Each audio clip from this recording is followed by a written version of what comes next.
તો મિત્રો આપણે શરૂ કરી દીધી છે ઉત્તર વાહિની નર્મદાની પરિક્રમા।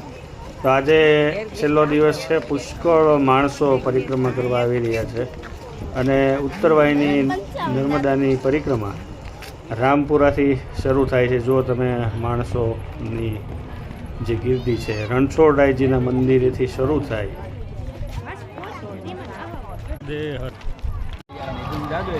જો બધા મિત્રો નર્મદાના પ્રાંગણમાં ચાલી રહ્યા છે।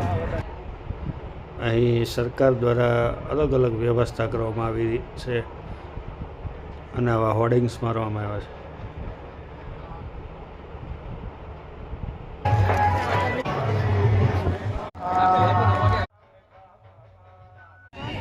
મિત્રો આ રેલિંગ મારવામાં આવી છે જેથી પબ્લિક પુષ્કળ આવે છે। મેનેજમેન્ટ થઈ શકે એ માટે એક ઘાટ પર જો આ પુલ બનાવવામાં આવ્યો છે, તમે જોઈ શકો છો। અહીંથી નર્મદાનું ખળખળ વહેતું જળ, આ પુલ મિત્રો હંગામી બનાવવામાં આવેલો છે। નર્મદા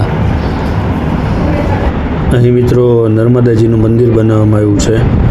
મિત્રો નર્મદા આ ઉત્તર વાહિની પરિક્રમાનું મહત્ત્વ ખૂબ જ છે, જે નર્મદા પુરાણમાં પણ ઉલ્લેખ કરવામાં આવ્યો છે।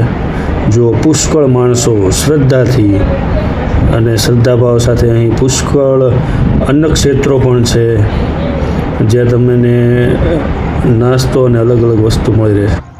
આ નર્મદેશ્વર મહાદેવની મૂર્તિ અહીં મિત્રો વેચાય છે। અહીં નંદી ઘાટ બનાવવામાં આવ્યો છે।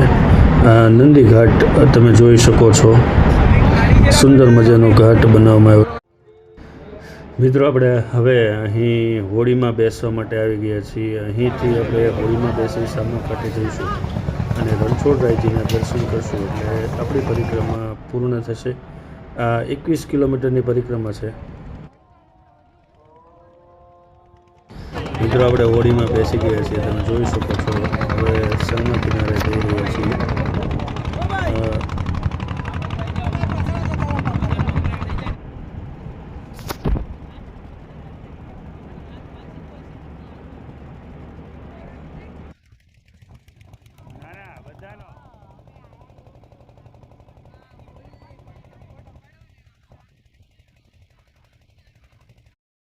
અહીં મિત્રો નર્મદા પરિક્રમા આપણી પૂરી થાય છે।